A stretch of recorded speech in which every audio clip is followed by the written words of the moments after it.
ke?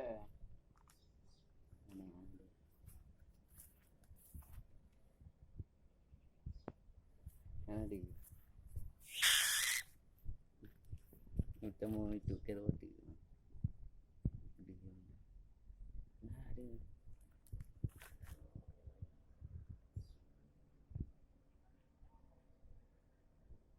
Untuk ni lah.